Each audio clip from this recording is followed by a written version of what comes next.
Jæja, góðan daginn. Hér er ég Rúnar mættur með Lárusi.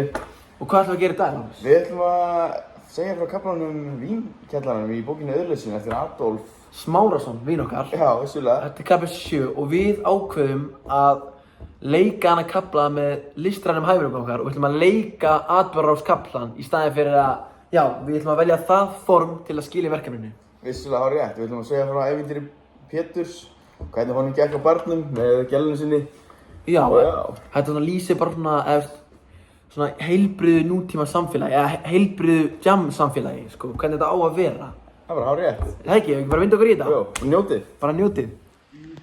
Á ónefndum bar í Reykjavík.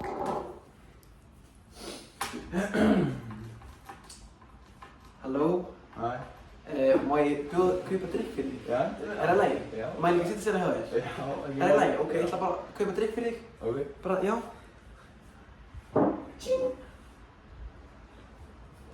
Viltu fá hann? Má ég gefa hann? Já, þetta er það sko. Ok.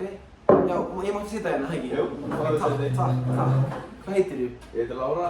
Má ég heilsa þér? Já. Takk. Hvað heitir þú? Ég heiti Péturs. Blessaður Pétur. Er ekki gaman hérna? Jú, það er ekki gæt. Má bjóða þér þarna veip? Já, þetta er það Já, sko. ok. Góða takk maður. Gjörðu svo vel. Ó, þetta er gott maður. Er það ekki? Jú. Heyrðu, má bjóða þér heim með mér í taxa? Ó, já, þetta er það sko. Má ég það? Sættu gaur sko. Takk. Ó. Má ég kalla það sæta? Já, þetta er það. Takk. Heyrðu, ekki bara koma? Jú, ég held það. Viltu koma með mér? Já. Máttu það mig? Já, ég má það sko. Ok. Hvað er það gömur? Fullt taxa. Ég er 25.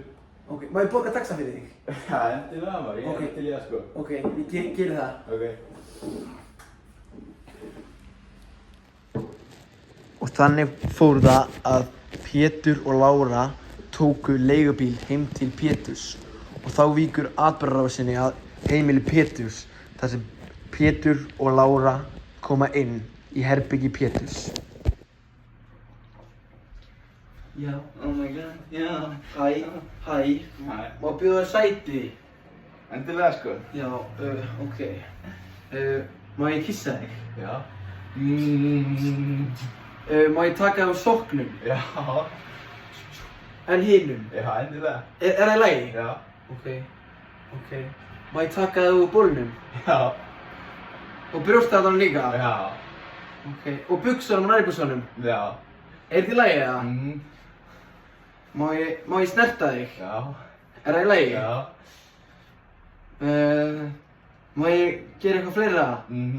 Hver fucking rýttu mér bara?